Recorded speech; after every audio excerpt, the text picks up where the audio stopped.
Hello and welcome to Diminishing Returns. For the next 2 weeks, we'll be focusing on the many different elements of the Planet of the Apes series, starting today by looking at the original series of 5 films that were released in the 60s and 70s. From revolutionary prosthetic makeup design to revolutionary ape analogies, there is a lot to get into here, and it's a fascinating journey into the nascent blockbuster era where Hollywood started to learn the value of a franchise mentality. This episode contains spoilers for The Planet of the Apes, Beneath the Planet of the Apes, Escape from the Planet of the Apes, Conquest of the Planet of the Apes, Battle for the Planet of the Apes, Stop the Planet of the Apes, I Want to Get Off, and The Dark Knight Rises. Enjoy!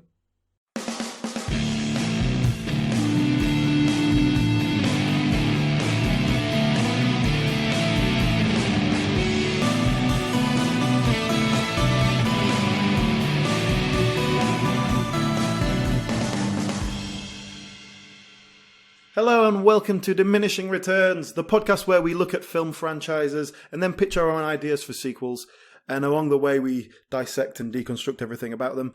I'm Alan, I'm here as always with Sol. Hello. And Calvin. No! Oh no, sorry, that's not Calvin, that's Calvin the chimp. Hello. This week we're doing part 1 of our Planet of the Apes two-parter. And in this episode, we'll be focusing on the old school Planet of the Apes, the 60s and 70s. And then next week, we'll take a quick look at Tim Burton's version and then the new film series, which is leading to the new film that's coming out, which is called something like A War for the Planet of the Apes. Planet of the Apes. Yeah, that's it. So this week, we're looking at the original franchise, which consists of 5 films, a TV series, and an animated TV series.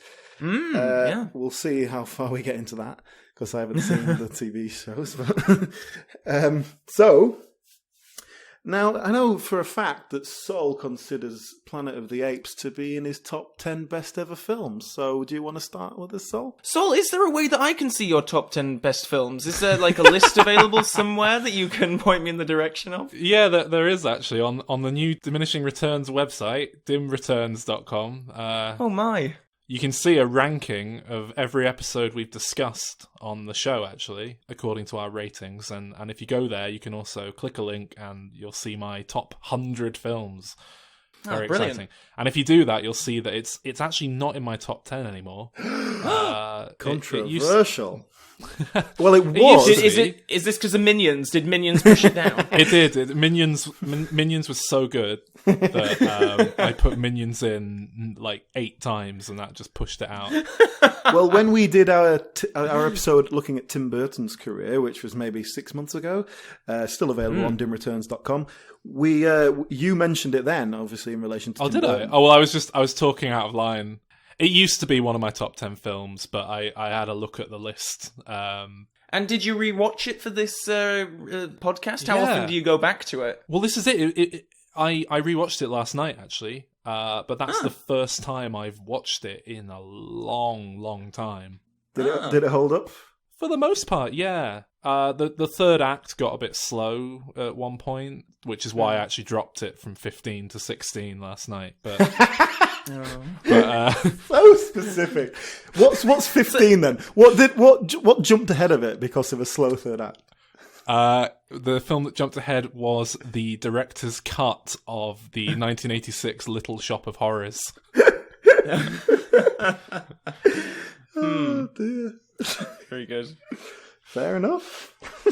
But no, I mean, I do think it is a phenomenal film, and I think that film and The Producers, that both came out in the same year, I believe, 1968. They, for me, represent almost the dawn of modern cinema, to be perfectly honest, because Planet of the Apes and The Producers, those are two of the very first films that I can just sit back and watch as pure entertainment without having to run them through a sort of context filter in my head.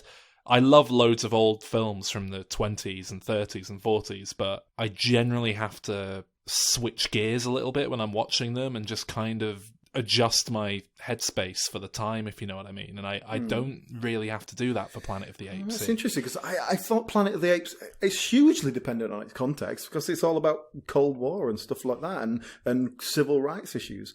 Well, they're more relevant than ever today, Alan. Oh, yeah. Well, I think it depends on who you talk to. Like, if you would talk to, like, the director or Charlton Heston, they would have said, oh, yes, no, it's a film about civil rights and all that kind of stuff. And then when you talk to the producer, Richard D. Zanuck, he was just like, actually, I was just making a fun adventure film. Like, I wasn't actually thinking about any of that. I'm like, my first and foremost concern was, is it entertaining or not? But this is exactly it. For me, when I say it works as just solid entertainment, I'm referring purely to the fun adventure film side of it. And obviously there's a subtext and you can read further into it and it adds to what you're getting out of it. But it's one of the earliest films I can think of that I can just sit back and watch on a purely entertainment level, like a modern blockbuster. I thought when watching these, it feels its age. This feels like they're still trying to work out what a blockbuster is. Like it is. I agree with that to an extent. Rewatching it last night, it felt like it was shot in a really arty way for a big blockbuster, and it basically felt like, Star Wars hasn't been made yet. They haven't quite figured out what blockbuster filmmaking is.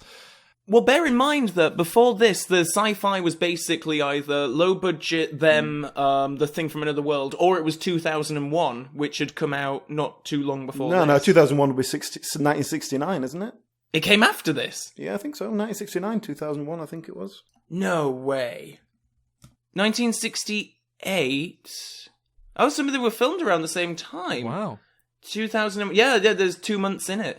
Huh.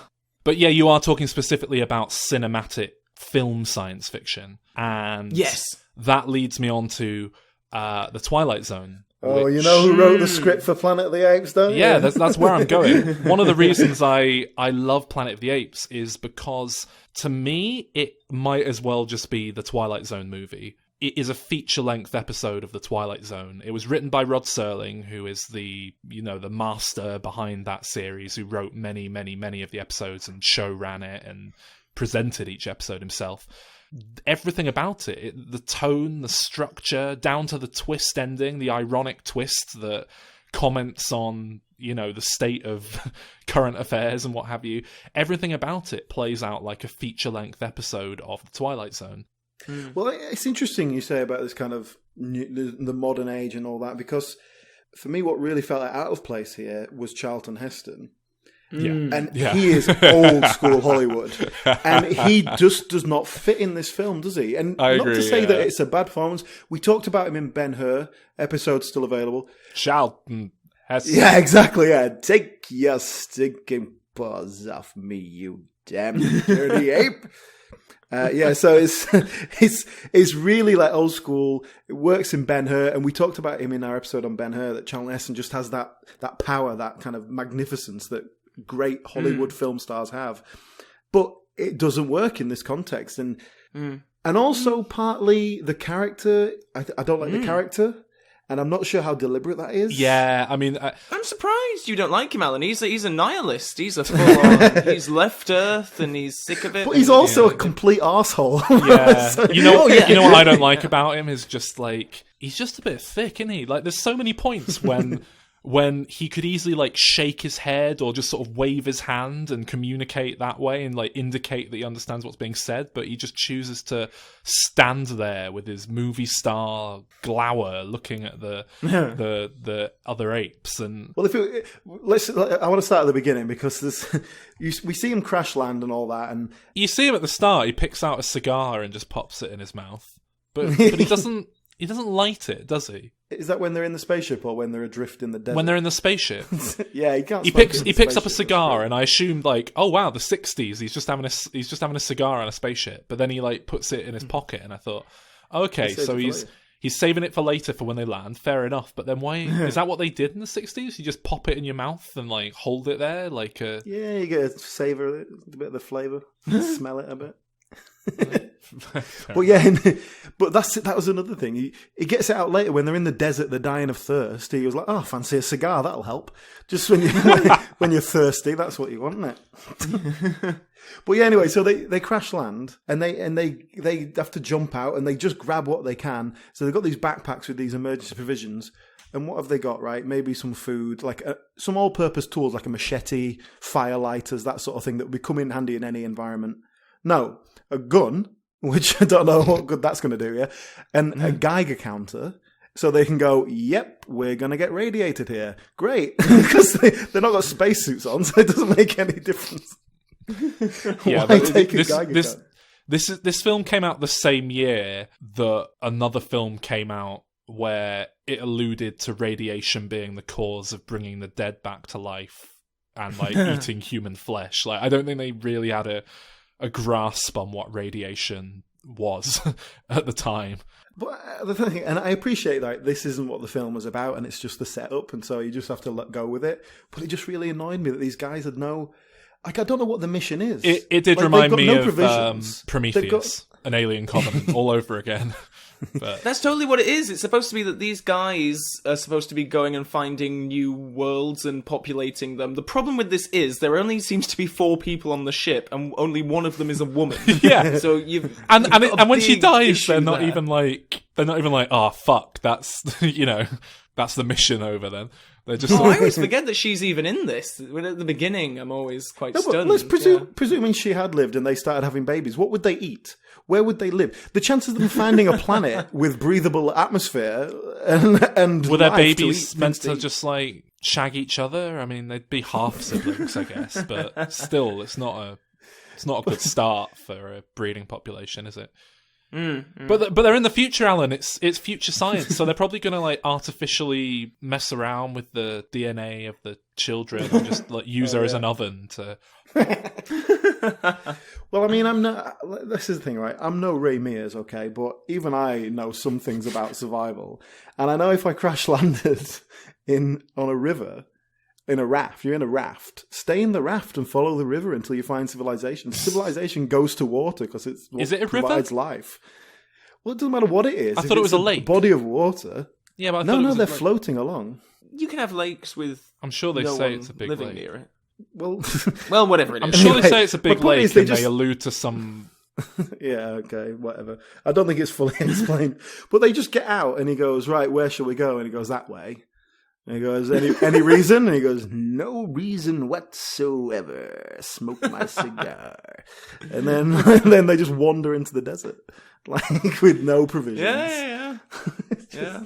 Well, what would you do, Alan? Would you sit in the spaceship as it goes down like Will Smith with a broken leg and get Jaden to go and save you? No, but I know what you mean, Alan. It is. I don't know if I find a harder time sort of grasping with it because of Taylor, the character, because he is such a downbeat pessimist, and he's really he doesn't really want to be there. He talks in his opening monologue how he hates Earth and people are terrible, and that's why he's going to find another place. So it's hard to follow someone like that.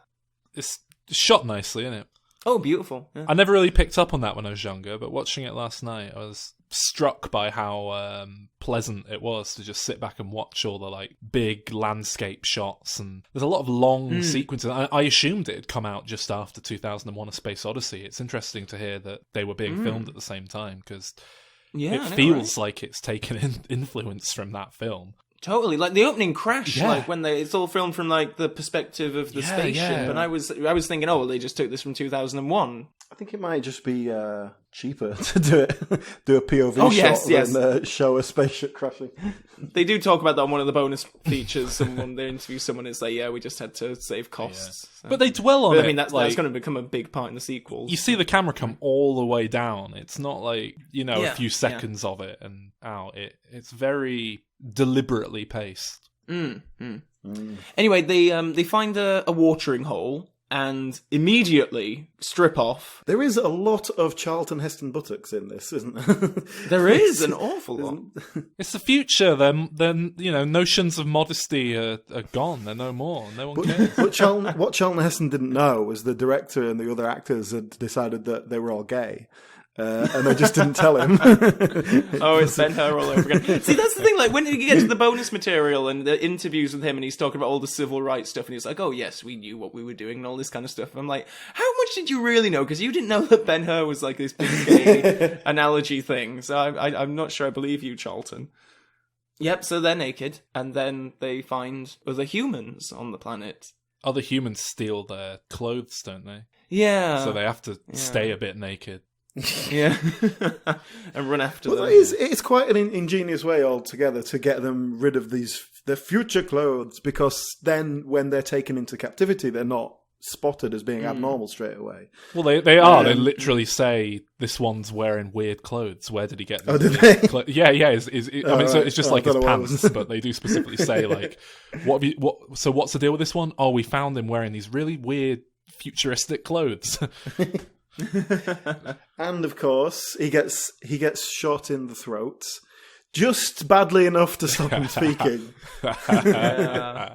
So, I mean, around this point is where we see our first ape, which is a gorilla on horseback, and there's this whole sequence where the gorillas are like rounding up the humans and capturing them. I did make a note here that was half an hour in when we see the apes.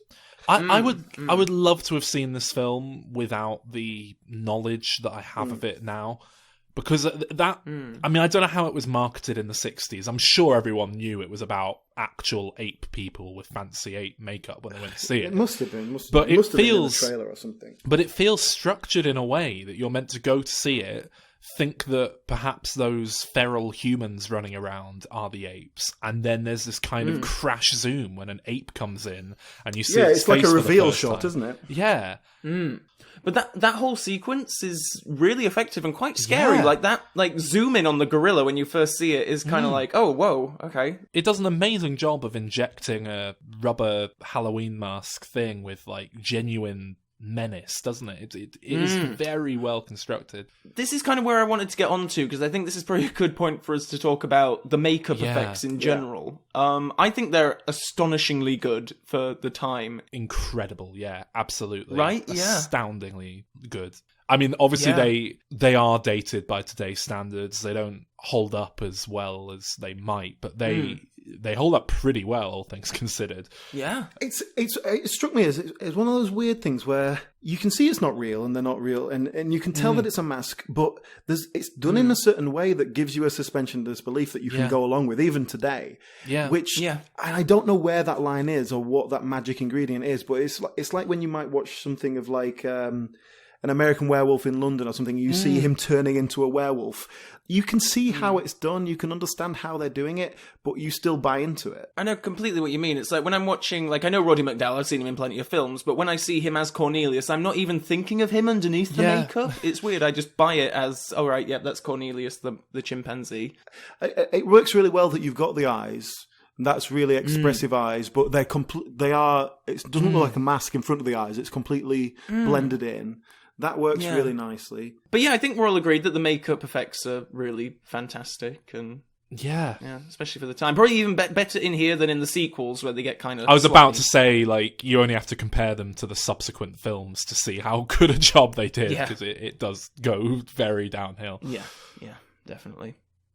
Should we talk more about along the film lines here? Because I mean, one of the only places where the makeup effects are let down for me is when Roddy McDowall's Cornelius has to kiss his wife Zira. There's just this sort of, and I think part of it is because of the sound, because it just sound like coconuts like going together. It's like, and it's like there's no. It's because the lips can't purse. That's it. I'm jumping ahead in the plot here, but why does Charlton Heston kiss her at the end?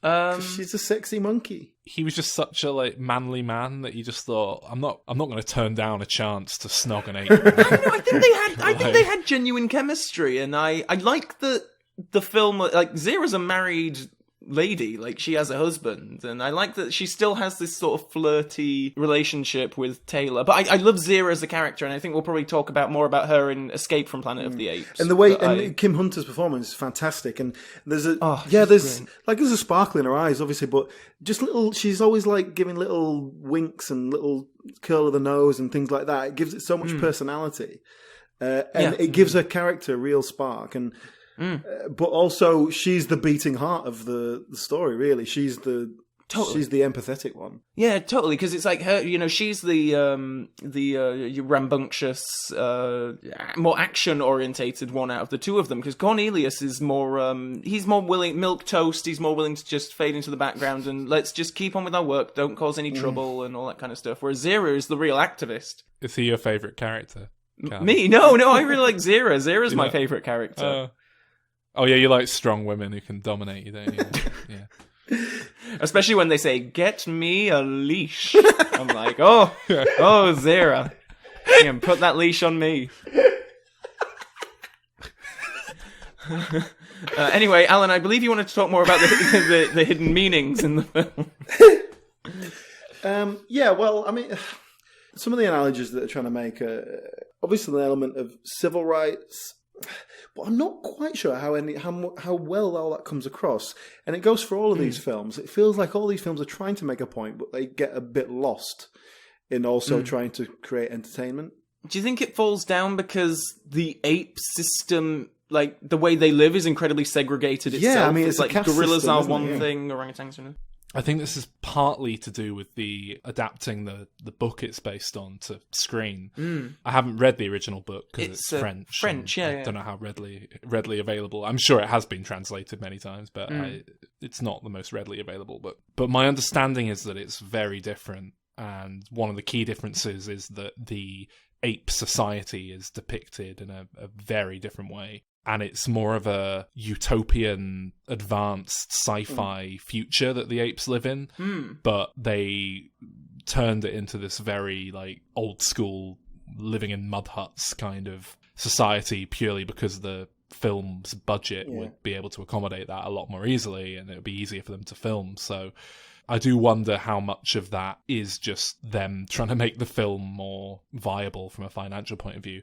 I don't think there's any religion that the apes live by, for example, which is obviously a huge part of the film. They go on about these ancient scrolls and things. So there's I was going to talk about that actually, because when I was trying to figure out what's the meaning behind it all, it does feel like there's a real religion versus science thing here, because you've got. First of all, this ape society has a certain scientific development, and the chimpanzees are at sort of the forefront of that, but they're disciplined by religion. And that is essentially the orangutan spiritual leaders. And when something comes along to threaten it, those leaders try to hide it. And now that's fine, like a message that says religion is trying to squash intellectual development and squash new information, I can go with that. But the ending seems to suggest that that's a good thing for the greater good of society. I don't know if it is. No, I mean, upsetting, yes. And if you're not prepared to handle it, then... I mean, we only see... I mean, obviously, the very end of the film is when he discovers the Statue of Liberty and the planet he's on was Earth all along. My point is that at the end, Dr. Zaius essentially goes, right, we're covering this up, blow up the evidence... You two are going to get tried for heresy. And he makes that decision knowing that he's covering up something that is true, because he thinks that for the greater good of ape society, that is what needs to be done. And then, to affirm that, Charlton Heston runs along, he sees the Statue of Liberty, he says, damn, it was Earth all along. He says, you finally did it, you blew it up. They blew it up with a bomb. Scientific advancement creates the bomb. That blows it up. His last words, literally the last words of the film, are, God damn you all to hell. That is an affirmation of religion over science. Science has destroyed the Earth with a nuclear bomb, and now the ape religious society is running along smoothly until science comes along to interrupt it. I don't know if it is, though. You don't get the sense... Like, Dr. Zaius is the film's villain. I don't feel like it really... Yeah, and at the end, what is his comeuppance? Goes out of its way to make him a redeemed hero at the end. It doesn't seem like that. But it's not, exactly. That's what I mean. The villain's winning. Yeah, the villain wins. But that we see him as a villain. But ultimately, he creates a moral grey area, because Like, he understands that the evidence is there, and he could go, right, there's stuff we don't know here, we need to investigate it, and perhaps there is things we don't understand. But instead he goes, there are things we don't understand, and it's going to throw our society to chaos, so I'm going to hide it. But you can read all of that as being an extension of the don't fuck around with nuclear bombs narrative, because you could just read it as like, hey, look how bad this is. Like, this new society won't even touch science. That's how shit it'll be if you end up blowing up Earth. I don't think it's necessarily meant to be a comment against technological advancement at all, as so much as just a kind of anti-nuclear, let's all be kind to each other, try and get along kind of rhetoric, really. By covering up facts and that's what no, because it's not real. I don't think it's particularly concerned with ape society. I think it's meant to be a comment on our society that has led to that happening in the world of the film. Yeah, but as you subconsciously make bigger points when you do that. If you're saying, look, science has gone too far, they've created this bomb and people are using it for evil. I don't know. I really don't. I mean, like I say, these are all themes that Rod Serling dealt with time and time again in the Twilight Zone, and that was definitely not an anti-science or an anti-progress show. It was a show that preached of being careful and being aware of ironic fates that could befall you. At the same time, this is a Rod Serling script that was then taken and rewritten by somebody else. It's not his product. True, but I'm pretty sure the twist ending is his doing altogether. Yeah, but that doesn't mean you have to create the same meaning behind it. And it's just the fact that Dr. Zaius himself is portrayed as and what I actually liked about the character is that he is portrayed, he's not just the bad guy. He's someone who's like, well, yeah, I need to do this for the greater good. And I think he is portrayed as an empathetic character. Like when he talks to Charlton Heston alone, he brings him into his office and he says to him, look, I think you're from a tribe of intelligent humans and I need to know where they are because they're going to cause trouble. You understand where he's coming from and why he's doing what he does.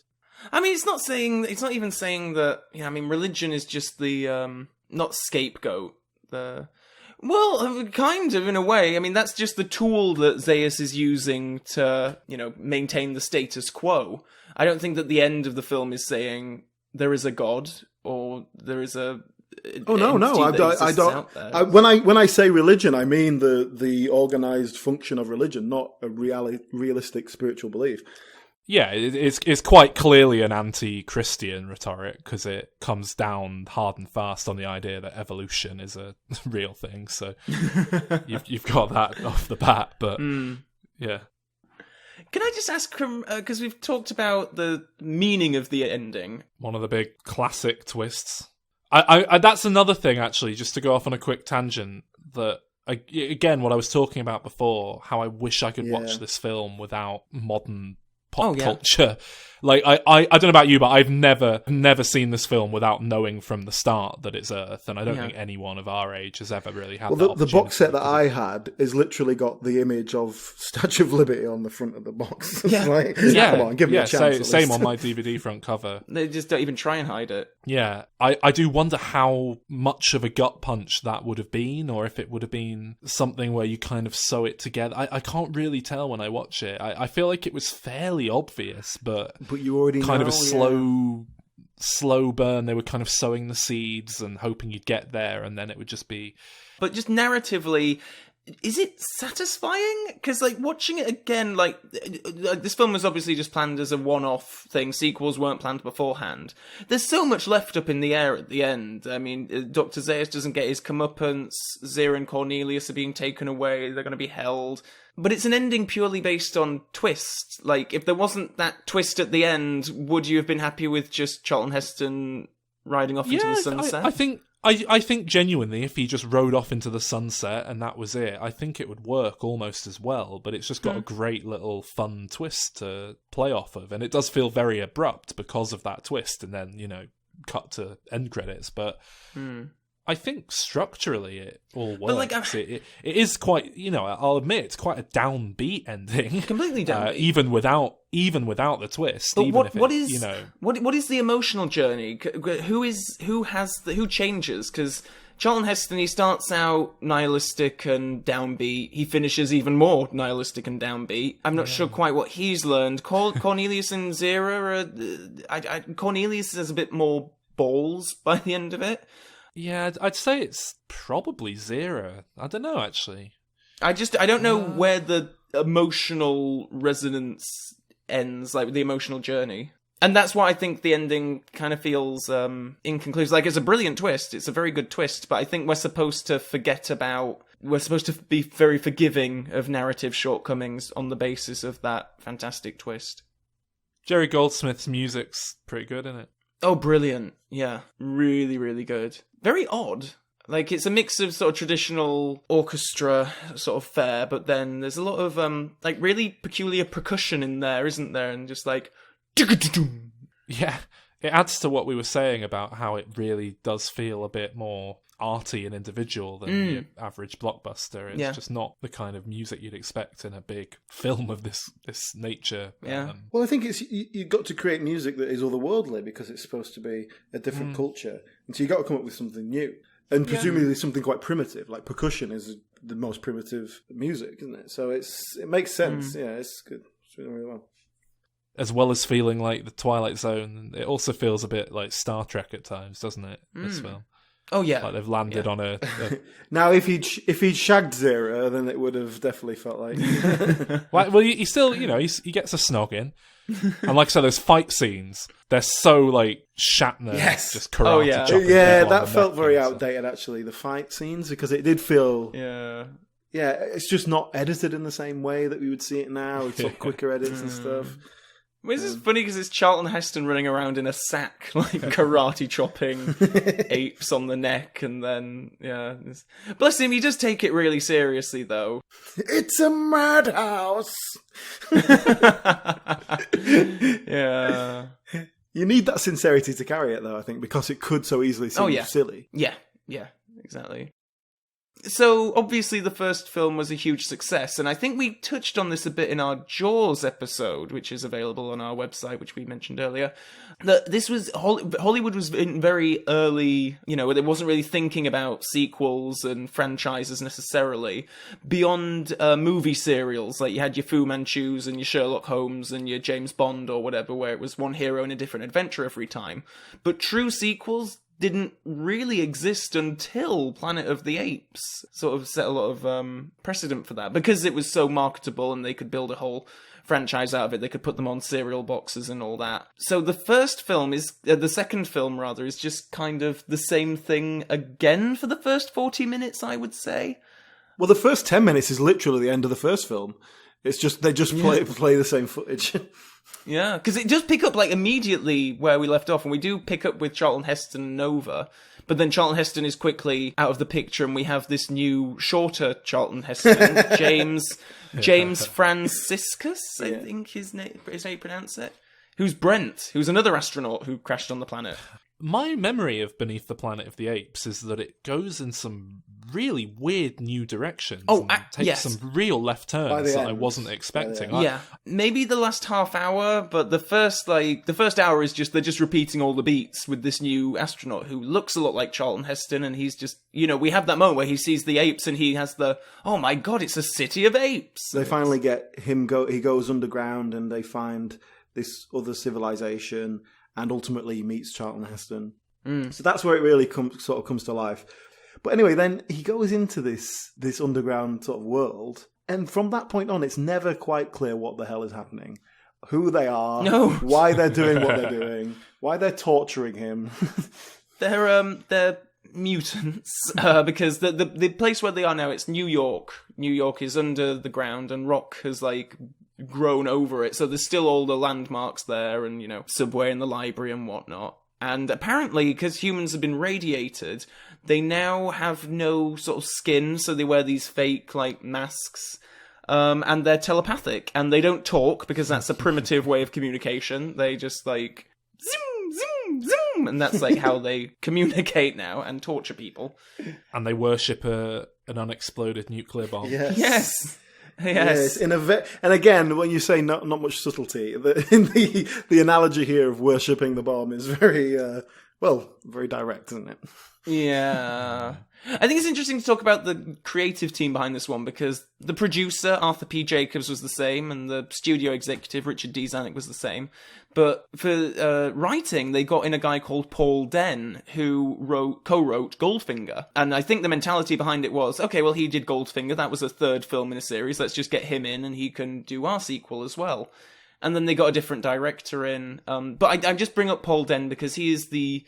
he's certainly credited with story on all of these Ape sequels, so he was really given free rein to make the franchise his own. But here is probably not doing as good a job as Rod Serling did and the other guy. It just doesn't work. Yeah. And look, there's so much about it that doesn't get explained, which it could easily have gotten there quicker and then spent more time with that. Like the human civilization, why do they wear the masks that make them look... Well, I know why, so they can have that moment where they pull them off and it's like, oh my god, they're mutants. But in real terms, like, why would they do that? The telepathy thing, that they make them fight each other because they don't believe in killing, and so they make them kill each other. They need to have some kind of mutant power, because otherwise he's just found some humans and it's a bit boring. If he'd found some humans, that might have been interesting, and then there would have been some sort of human-ape war. Yeah, but that's it. You just... Humans with psychic powers, it's just an extra flavour, isn't it? It's more interesting. And otherwise, how would we get, like, Charlton Heston fighting his mate? They have to, like, psychically control them to make them fight.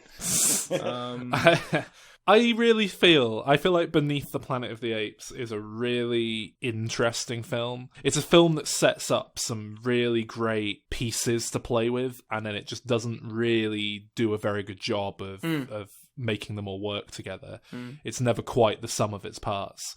I did like the ending in which Charlton Heston is trying to stop them set off a bomb, but then just sort of takes a look around at the madness and goes, fuck them, and decides to destroy the world because it just seems, because he decides that that's the best thing for it, is to destroy Earth. I do find it amazing that they went ahead with that ending. Well, literally the end of the world ending. It's fantastic, isn't it?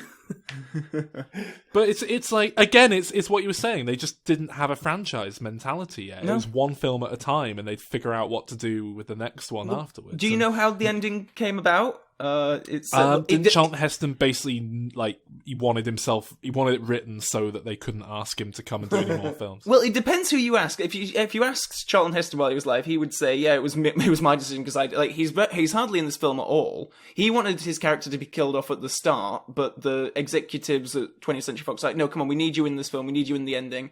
Can we just have you disappear at the beginning and then come back at the end?" So he was like, "Fine, yeah." And then he says that it was his idea to blow up the planet because his idea was, oh, well, no more sequels then. They're never going to ask me back. But if you ask sort of historians and people who've studied the history of the franchise, there was a guy who I mentioned earlier, Richard D. Zanuck, who was one of the heads at 20th Century Fox. And his dad, another Zanuck, was the proper head of the studio. And he was sort of being seen as, the natural heir and all that kind of thing. But then his dad basically fired him and said, no, you're not having my job. So Richard D. Zanuck basically thought, all right, then we'll fine, fuck you then. I'm going to destroy this franchise for you. And it was him who went in and said, let's just blow it up. Let's just blow up the whole planet. Let's be done with it. And that's how it sort of came. So depending on who... But either way, key creative people were not wanting this franchise to continue, which I think says a lot. But don't you just love it at the end? Because it's like, after he blows it up, there's no, like... there's no mushroom cloud or anything. It just goes to red, and then to black. And then just a narration out of nowhere says... In one of the countless billions of galaxies in the universe lies a medium-sized star, and one of its satellites, a green and insignificant planet, is now dead. And that's it. Credits roll, and that's it. Could you imagine, these were still family films. They were still, marketing stuff to kids. And then you have... At a time, and this is at a time when children were being taught in school how to duck and cover if they saw an atomic blast. It's like, this was a very real threat that everybody felt. And he's just like, going, yeah, we'll just blow up the world. And I think, like earlier on, like when Dr. Zaius and a load of the gorillas are going into the Forbidden Zone, and the mutant humans have like psychically set up these illusions to put off apes, and there are some horrific signs. It's like the scarecrows from the first film sort of come back, but they're like live apes, like hanging upside down on these crosses, like screaming in pain. There's fire. There's a statue of the lawgiver, who is supposed to be their big religious idol, who's like, is he crying blood at one point? He like explodes and it's just blood coming and out then of his face. And then Nova dies. She comes back from the first film and dies. Brent is shot in the head, quite graphically. Like, you see blood is just everywhere. It's a real, like, depressing third act, really. And quite terrifying for children, I would imagine. And Zero and Cornelius are hardly in this one either. But they do have plenty to do in the next film. Yes, which is my favourite. Of the franchise? Yes. More than the first one? Yes. But when I was coming to watch these, I'd seen the original. I knew I'd seen bits and pieces of other ones, and I sort of wasn't sure which one was which. But I was looking forward to this one because this is like the Star Trek 4 of Planet of the Apes. And it was like this is the only one of the classic sequels that comes close to being a real film, really, isn't it? It's yeah, it does. It takes it in a completely different direction. It takes a whole new idea, but it's still somehow true to the kind of mentality of the very nihilistic mentality of the franchise. Oh yeah, certainly in the last like 20 minutes or so. Yeah. But the first hour is practically a comedy. And to be honest, I was it's not hoping like, for more comedy, to be honest. That's it. I think it would work better if they'd really embrace that fully. I don't know. I liked the level of comedy, but didn't it just make you think of like this is something that like we would pitch on this podcast? Absolutely. Like the planet has been destroyed, so how do you continue the franchise on? Oh well, Zero and Cornelius and some other guy, some other ape, like got Charlton Heston's ship, somehow figured out how it worked and made it launch off, go back in time, and land in on Earth in 1973. I just couldn't believe what I was reading about it. I didn't quite believe this film was gonna be apes go back in time to the present day until I actually sat down and watched it, and it was. And it does make you wonder, like, how desperate 20th Century Fox were for money around this point. I mean, it's famous that basically Planet of the Apes was a lifeline for them because they'd, like, bet on all these huge, big budget, lavish, like, Hello, Dolly and Dr. Dolittle and all these huge musical things that were flops because audiences went off those in the late 60s. Yeah, at the time they didn't make much money at all. In fact, some of the sets for Hello, Dolly were redressed for Beneath the Planet of the Apes. Yeah, but churning out, like, it was literally, at this point, it was like one ape sequel a year, and they were cutting the budgets back more and more, and, I mean, that's another good reason to have the apes in modern day Earth, because you can cut the budget right back. That's true, that is very true. So it's basically the Cornelius and Zero and a third ape land on Earth, and then they, the third ape is quickly killed. Yeah, completely pointless. Even, like, the fact that his death doesn't even create enough of a drama or grief to make it relevant. It seems completely pointless. And it's Sal Mineo as well, which I don't know why he was doing. It's curious, isn't it? Like, I appreciate his career had sort of gone down the peak a bit, but the only reason I could think that he would be in it is like he was a blacklisted actor, wasn't he, in Hollywood? You know, with the whole McCarthy communist thing. Oh, I thought I know that Kim Hunter certainly was. And this was a bit of a career resurgence for her. So the only reason I could think is that, maybe she was mates with him because they were both on the blacklist being communists in Hollywood. Hanging out at the Communist Party. Yeah, but yeah, it's curious, isn't it? Because they have him there, he delivers some exposition, and I think he's only there because we have to believe that one of these apes knew something about sort of engineering, or how to build and pilot a spaceship. Because Cornelius is an archaeologist, and Zera is she's a scientist, but she's not a psychologist, an animal psychologist. But yeah, but most of the film is just quite a delightful jaunt with Cornelius and Zera becoming like celebrities. I like all that. It's when it shifts gear into trying to have a proper plot that I kind of lose interest in it, to be honest. I like that too. I wish it had just stayed like they're celebrities. They live happily ever after the end. Or they're celebrities, and then one of them gets a bit into drugs and that sort of. Yeah, Cornelius starts having an affair with a model. Some sort of nihilistic like destroy the franchise again ending would have been a nice continuation of the theme. But... Well, I suppose they do both die, actually, don't they? Thinking about it. Well, I mean, they have a baby, and then there's an evil doctor, German, Russian man, who is... Oh, by the way, well, he's after the baby, and then they go on the run from him. But, Sol, I want you to explain something to me, because I know you're very good with time travel. Because how they explain time travel in this film is sort of beyond my understanding. This doctor, this evil doctor guy, he talks about time is like an infinite painting, where a painter is painting a landscape, and then the painter realizes that that picture is not complete without a picture of him painting it. So he paints himself painting the picture of the landscape. And then he realizes that he must further paint himself, painting the landscape. And then he describes time travel as an infinite number of painters painting themselves, painting a landscape. I don't understand it. What does that mean? I don't think it makes any real sense unless he's trying to allude to multiverse theory, which I don't think has anything to do with this film whatsoever. From what I remember, they just hit a time portal or something, don't they? Some nonsense like that. The first film is the classic, you travel at a different speed of, as you approach the speed of light, everything else. Relativity. Yeah. So the first film's just relativity in action, and they've gone away from, they've managed to travel thousands of years into the future relative to where they started.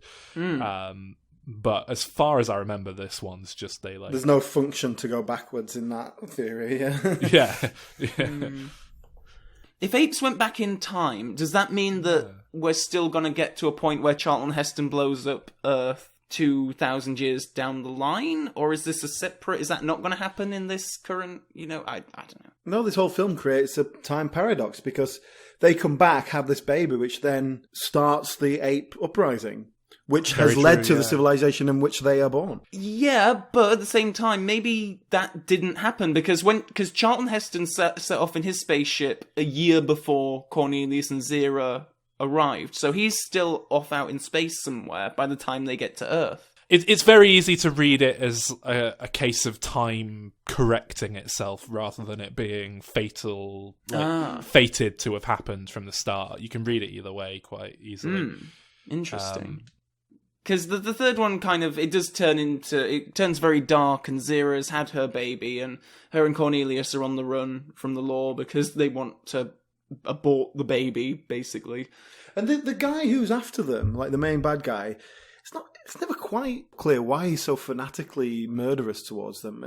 And like everyone around him is kind of like going, well, they seem all right. And then he's like, no, they have to be killed.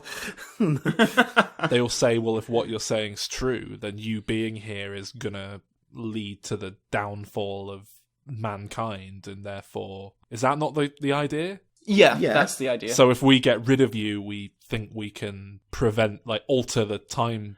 They don't really want to get rid of them at first. They just don't want it to have the baby. Yeah. But then when Cornelius accidentally kills a man, and they go on the run, and that's when they're like, okay, yeah, we need to apprehend them. But even then, they only want to apprehend them. It's this Dr. Otto who is actually going out with a gun, I must kill them.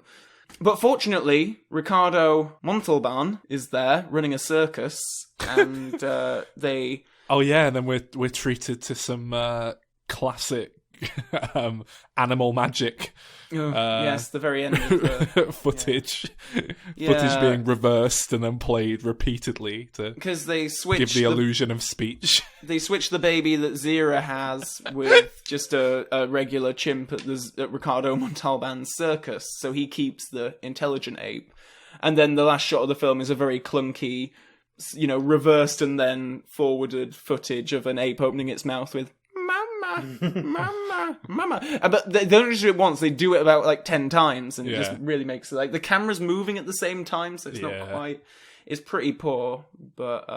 They do it as if it's some big reveal as well. like, oh my god, they switched it. It's like, it was so apparent that was going to happen. I think it's played as a, that's the end of humanity kind of like dark twist, like just confirming that, this ape is going to set everything in motion just as people feared.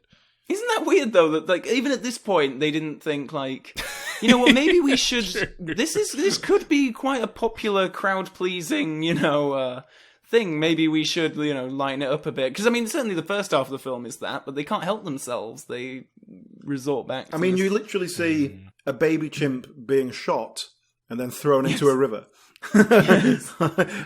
along with the lovely ape characters you've liked for 2 films already, like shot and then die in each other's arms. But they're what make it for me. I think Roddy McDowall and Kim Hunter in this film are brilliant, especially Kim Hunter. Like, there's that lovely bit at the start of the film where the scientists are like testing, how intelligent are they and that kind of thing, and they have Zira doing these tasks, and she's just sat there very like, methodically doing them all, and these brain teasers and whatever. And there's a lovely moment where she like turns and winks at Roddy McDowall. It's so sweet. I think she's brilliant in this film. Would you guys agree that that's sort of the last film where it feels like anyone was trying? No, I think they're trying with Conquest. I think there's a lot of good stuff in this film. Again, it kind of takes it in a completely different way, a different direction again. It's a good concept for a sequel. It's kind of the inevitable outcome of the last film and what everyone's been waiting to see for a while, but I don't think it's done very well. Because here it's a the little kid that Zira and Cornelius had has grown up, and Ricardo Montalban comes back. Apes are pets, as well as sort of like they do menial jobs and things. But yeah, Roddy McDowall comes back to play Caesar. And the interesting thing about this film is that you see like the society with the apes becoming part of it, and then you see the whole revolution, basically. The problem with it is it all just happens a bit too quickly. It's not well set up. Yeah. And in fact, what I noticed about these films, actually, which was something of a blessing, to be honest, is like they're all like 82 minutes long. Like, they are short films. And to be honest, like not much happens in them even then. But in this film, it's like, this film felt like there was a 30-minute section in the middle missing, where he gets all the apes on his side, and like they suddenly understand him and they respect him as a leader. And like he seems to just go up to them and sort of nod, and then they commit seditious acts. It's like, I don't know where that came from. But the build up to that, I think, is really good. Like Caesar, I guess it's like the first time he's been sort of taken around out in a city society. He's like flyering with Ricardo Montalban for the circus, and he sees an ape being mistreated, and he shouts, "Lousy human bastards!" And then the officials go over, and it's like, "Who said that?" And then Ricardo Montalban's like, "Oh yes, I said that." And they're like, "No, you didn't say that." Like, I love that they pick him up on his accent. They make him say it. He's lousy human bastards. It's like, no, of course you didn't say that. Because there is still rumour that there is this chimpanzee out there that could be the son of the 2 intelligent ones. But anyway, Caesar flees, and then Ricardo Montalban is captured, and then he's like mistreated for quite a while. It's not like he's immediately tortured and then let go. Like, they sort of detain him for quite a while in a very sinister sort of way, which I find quite scary. And then eventually he kills himself. He throws himself out a window. So then there's the main bad guy in this is Governor Breck, the main politician administrator of this area. Really liked him as a villain. Oh, I have a question, actually. When you two watched the film, did you see the theatrical version or the unrated version, the director's cut, I believe it's called? Did it end with all the apes beating Governor Breck to death? No, in my one, he lets him live, yeah. You watched the theatrical cut, then I watched the director's version where they beat the governor to death. Basically, it was a classic thing of they tested it, and then audiences didn't like this incredibly dark ending where Caesar basically facilitates the downfall of humanity, and it ends with the apes going crazy, beating people to death. So they like hastily recorded another voiceover with Roddy McDowall, because he has this speech and he's like, "We shall rise up, we shall build our own cities, blah blah blah blah blah," and then he's like, "Yeah, blah," and then they're about to beat the guy, and then he's like, "But wait a minute, we're not going to do it yet, because that would be very bad of us." But I do prefer the director's cut much more. I think it stays more true to the... I don't know, in the theatrical one when he's like, no, we're not going to kill But these then he humans. also, at the end there, when he's doing that speech, he says it'll be God's will who the sort of dominant species is, or something like that. He brings God back into it, which again was like a weird, 'cause there'd been nothing about that in the film. It wasn't about that, and then suddenly he's mentioning God, and it's like, what? I've got it here. Destiny is the will of God, and if it is man's destiny to be dominated, it is God's will that he be dominated with compassion and understanding. So cast out your vengeance. Is that God's will? Like, he's just okay. decided that that's God's will. It doesn't even exactly. Even if it you makes no believe in sense. God, the context of the speech doesn't make sense. To be honest, he's an ape from outer space. I wouldn't be surprised if he has developed a complex and believes that he himself is God. And he is just referring to himself in the third person, saying, "This is my will. It will be. Maybe. It will be done."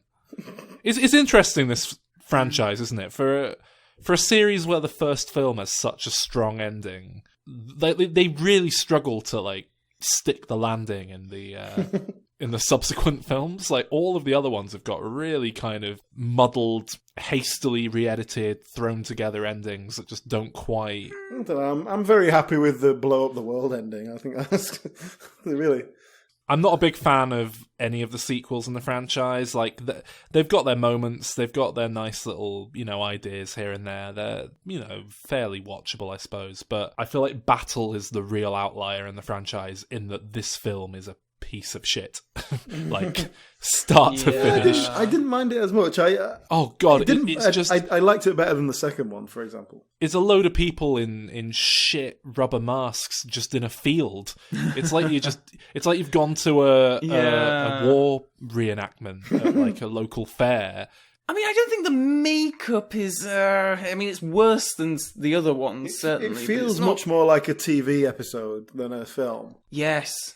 And it's about the same length as a TV episode. And I think the budget is the real reason as to why this is... Because, if you want to do Battle for the Planet of the Apes, that's a big deal. I love it when the humans are going to battle the apes, and it's like, they've got, they're like, we're going to do an all-out assault and all this kind of stuff, and it's basically a school bus, 2 motorbikes, and 20 people, if that. And it's not even filmed in a way. It's like, come on, at least try and frame it, try to do something with the numbers that you have, and they just don't even try doing that. It isn't even the actual definitive ending to the series it wants to be, though, because it also just ends with, they make peace, and look, we're getting along, and maybe it'll go wrong in a few 100 years' time, but no, everyone's living in peace and harmony now.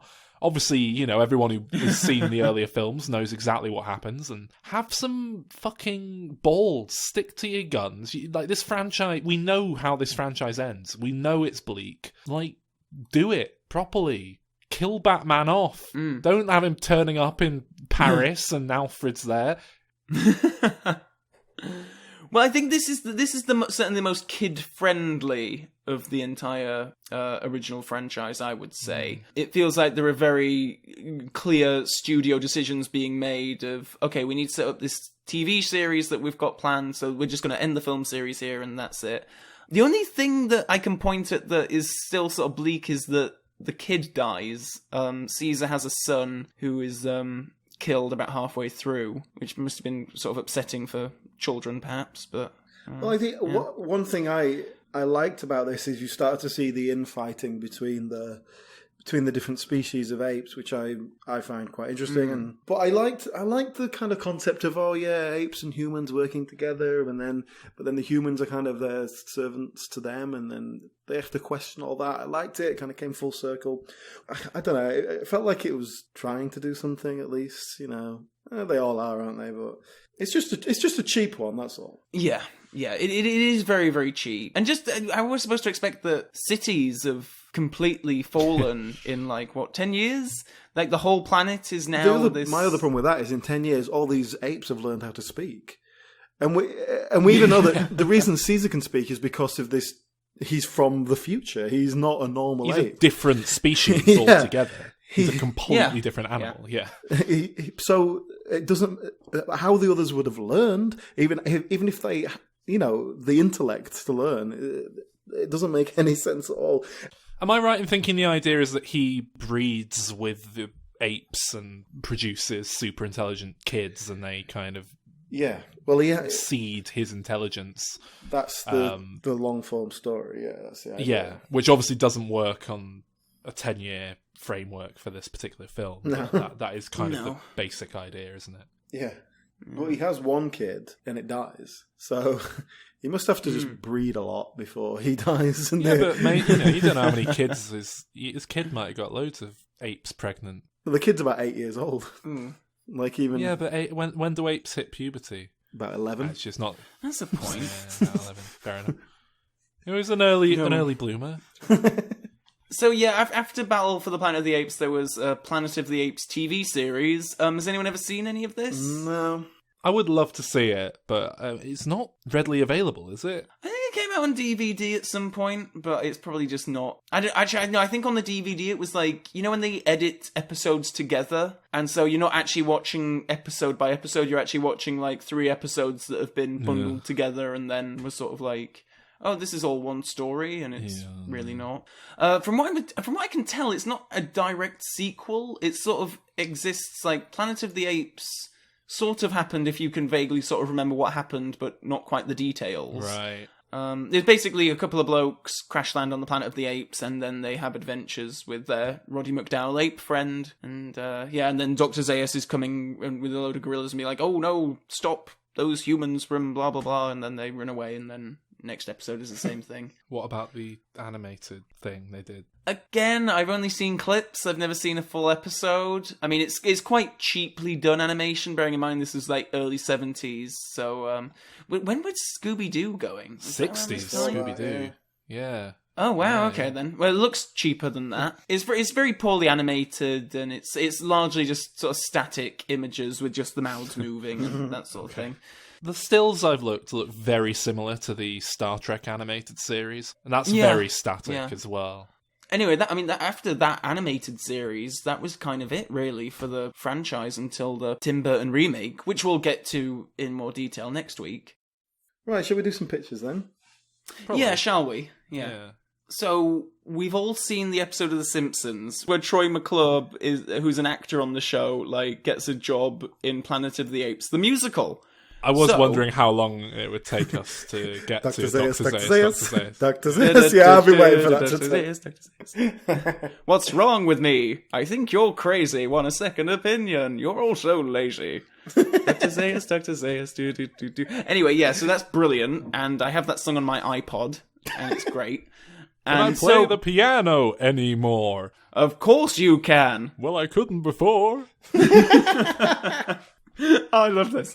So basically, I want to do a full Broadway musical, or West End musical, I should say, really, of Planet of the Apes. So I want to do a musical. I want to get Alf Clausen, who is the Simpsons composer, to come in and write the songs, because we're going to use those 2 songs. He's a very underrated musician, I think, Alf Clausen. Some of the music in those, the themes he comes up with for like Mr. Burns and stuff. It's wonderful, yeah. Really good, and I think it's to a massive detriment, really, in the movie that they didn't bring him on as the composer and just got Hans Zimmer to do it, because the music's like such a big part of why the show works.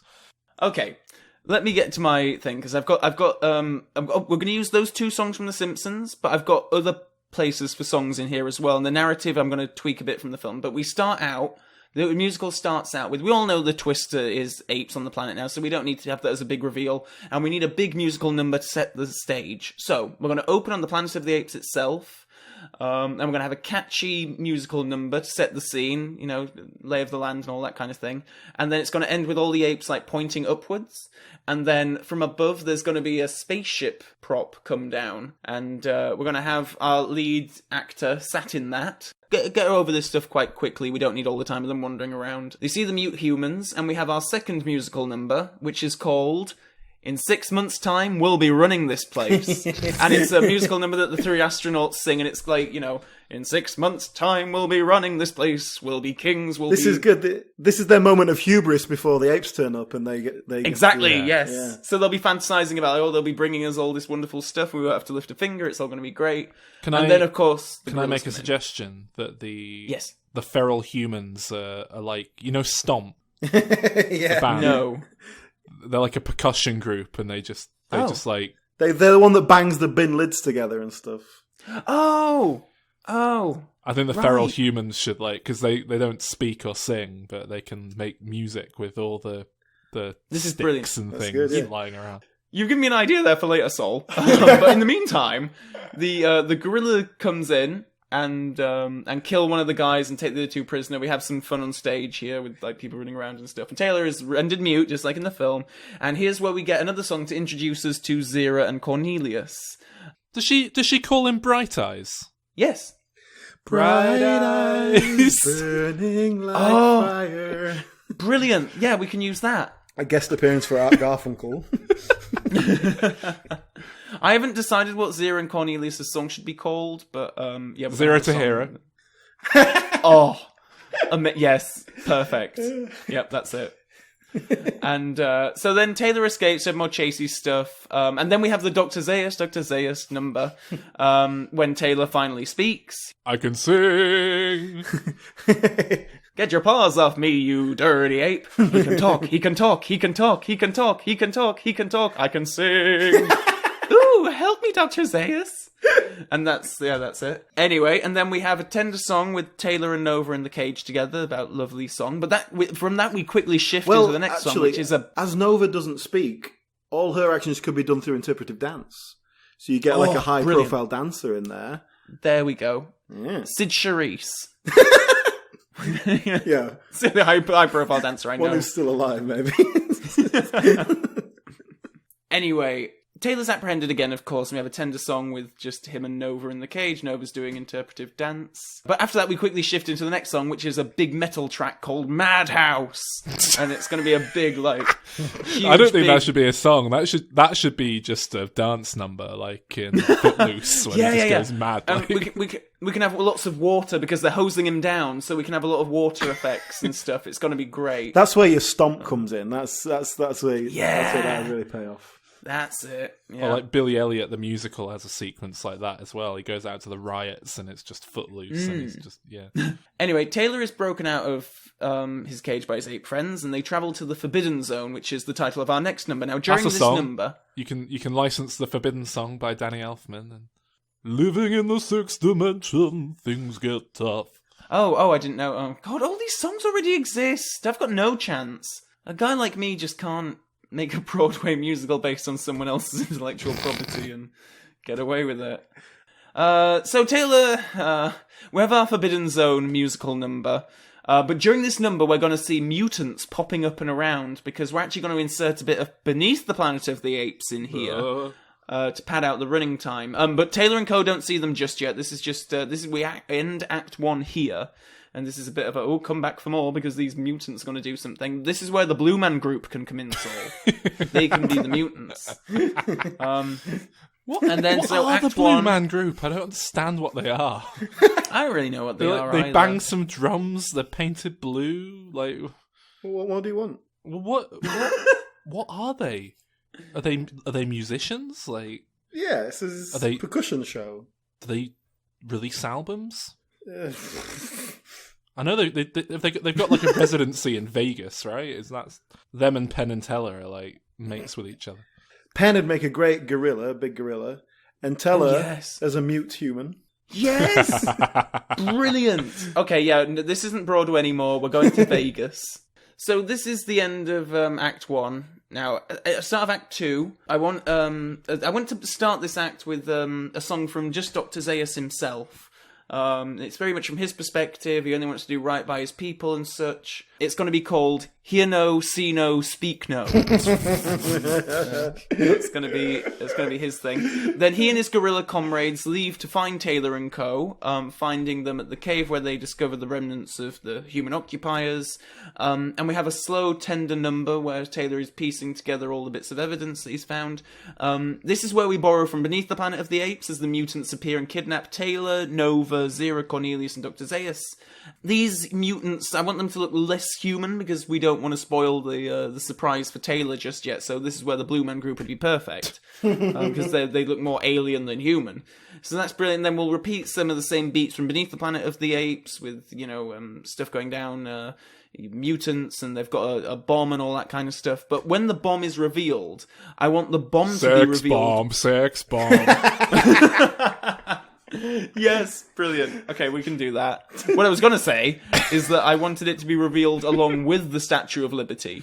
So that, Taylor has his big, oh my god moment at the same time as they see the bomb. Yeah. And then there's going to be a big fight sequence here. And I hadn't thought much about an ending musical number, but I think Sex Bomb could well be the best thing to go for.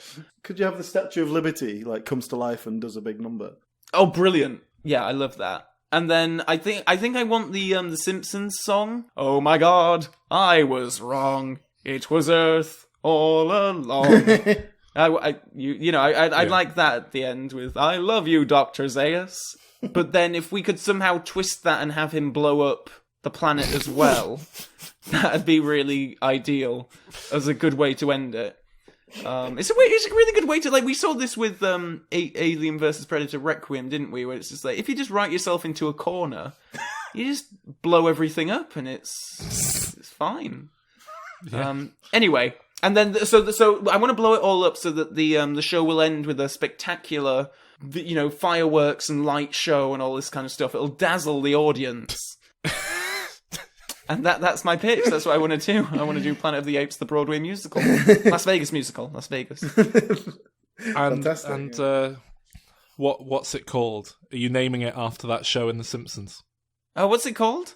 It's called Stop the Planet of the Apes, I Want to Get Off. Oh, that's it, yeah. Which is a reference to a similarly titled musical.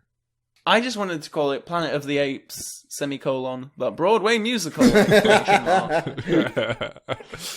I mean, out of all the pitches we've ever had in the show, that might be the one I'd enjoy the most. If you could get Alf Clausen, especially, to come and do it. If you'd be willing. Simpsons nostalgia, that's a big market these days. I think people might go for that. Okay, so what have you got for us? I suppose this is set shortly after the wraparound at the end.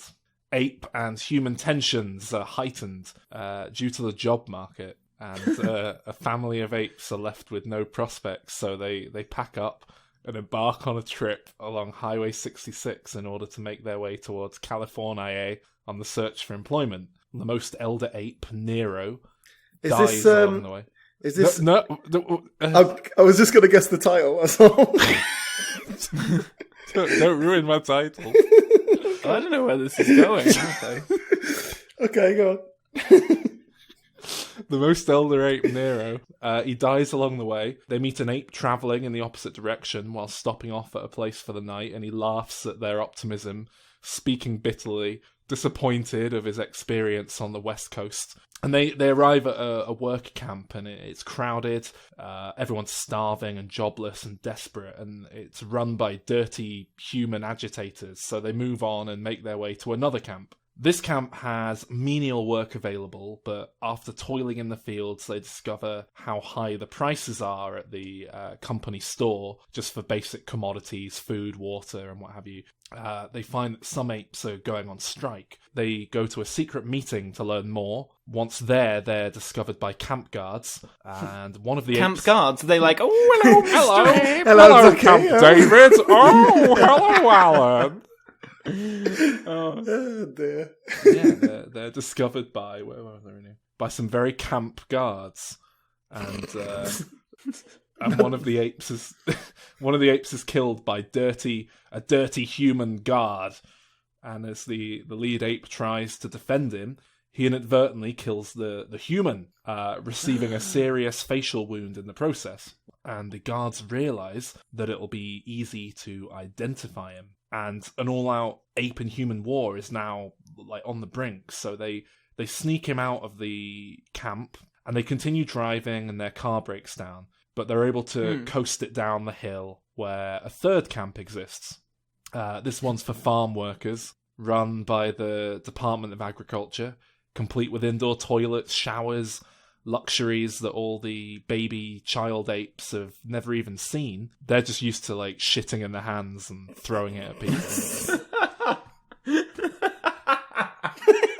And the lead ape, Tiberius, is moved to work for change due to the things that he's witnessed. He vows to become a social justice warrior, he goes on about how he'll be everywhere. Whenever there's a cop beating up an ape, he'll be there, etc. And that sets the stage for the sequels further along the line. Now, Alan, you can do the title if you want. Apes of Wrath? Yeah, it's not quite. It's Planet of the Apes of Wrath. Very good. Very good. That's a bit of a highbrow joke. So, yeah. What about you, Alan? What about what's your sequel? What's Eating Gilbert Ape? Don't think I didn't consider that. I'm trying to think of other. It's hard, isn't it? That's the only other one I could think of. So my pitch. Okay, I want to go full comedy because with 5 films in now, it's time to just pull the rug out. Basically, what I'm doing is films like Meet the Fockers.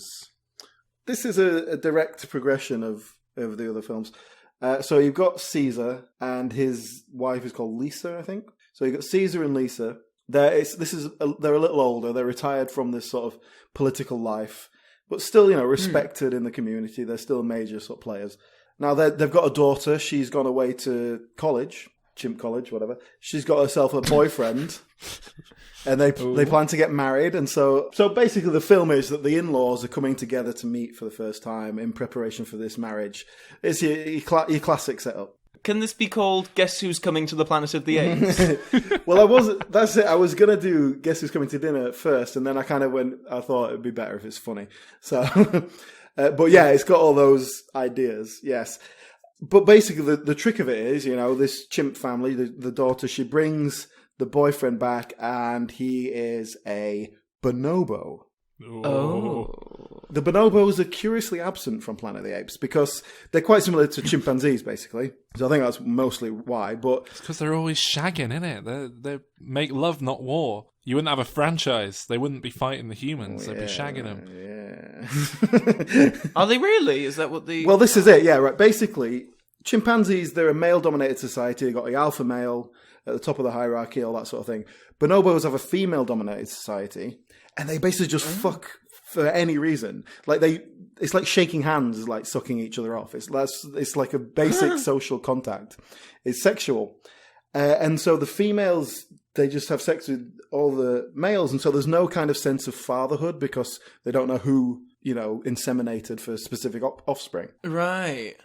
And so interesting. And so yeah, the females, bonobos, they kind of raise the children as a sort of female group, and then female adolescents, they go off to find other tribes and other mates and stuff. But the male offspring have a really strong bond with the mother and sort of stay close like for life. And so that's what we're going to play on here. This boyfriend turns up. His mother is like a domineering mother, and like with some guy in tow, like whoever her latest shag is.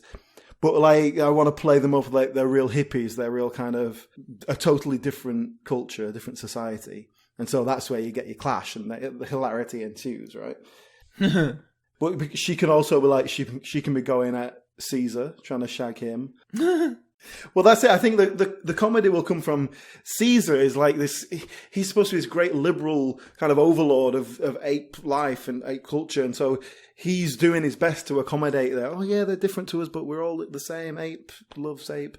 And he's trying his best to accommodate them, but they keep pushing him until he sort of finally goes over the edge and goes mad. And I think the culmination should be when, the bonobo mother, she invites all her friends round for like a big lesbian orgy. Because that's also something they do.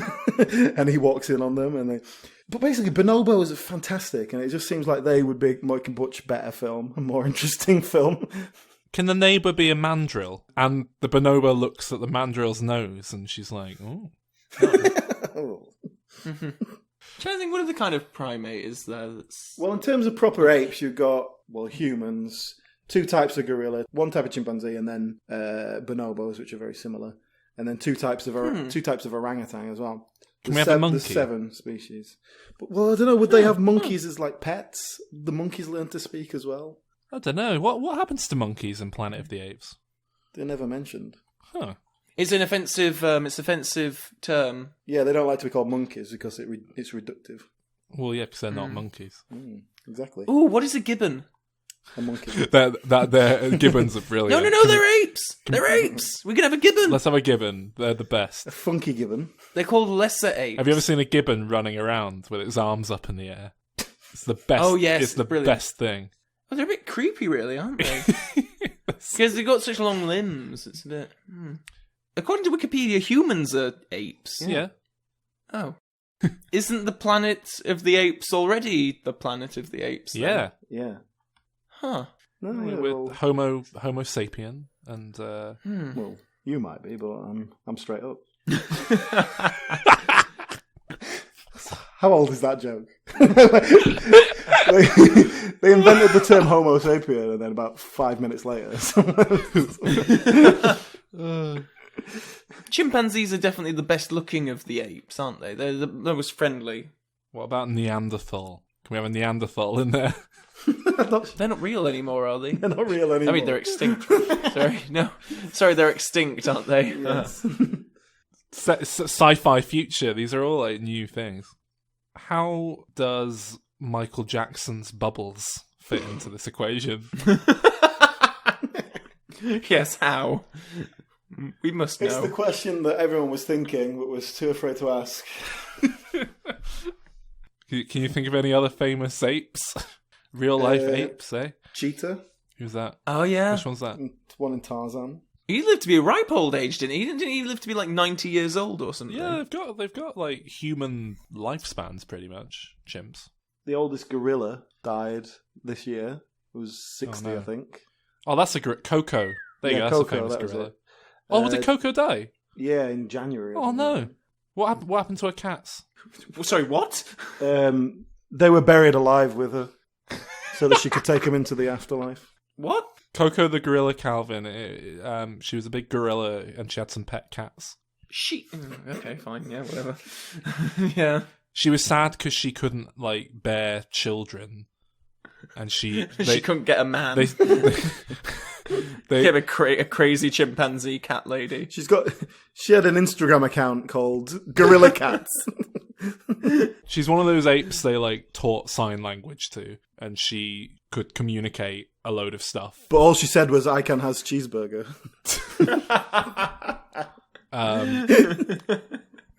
There's videos on YouTube of her like meeting Robin Williams and stuff. Go and look them up. She's the one on the right.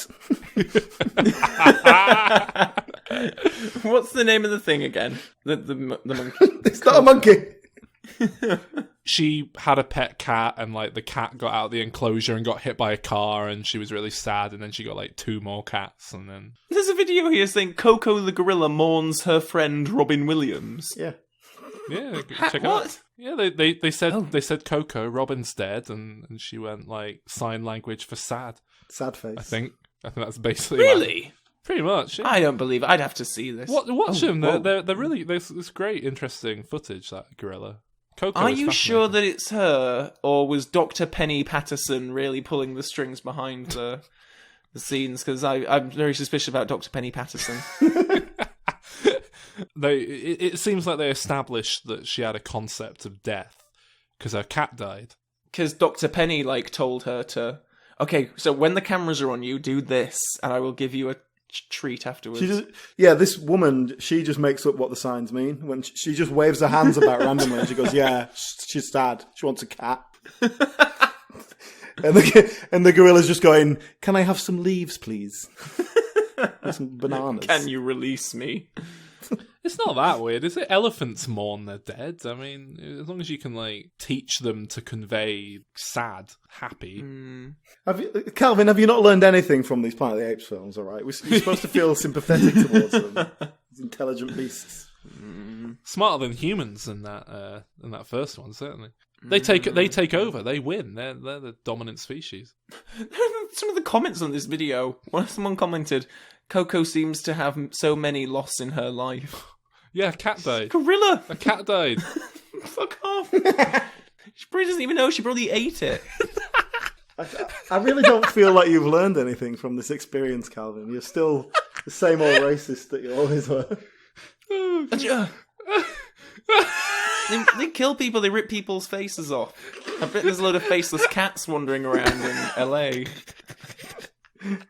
To be fair, that's you're confusing chimps. And yeah, gorillas. chimpanzees are pretty brutal, but gorillas are pretty docile unless you threaten their babies or something. Shall we? Well, Shall we end? Yes. Yes.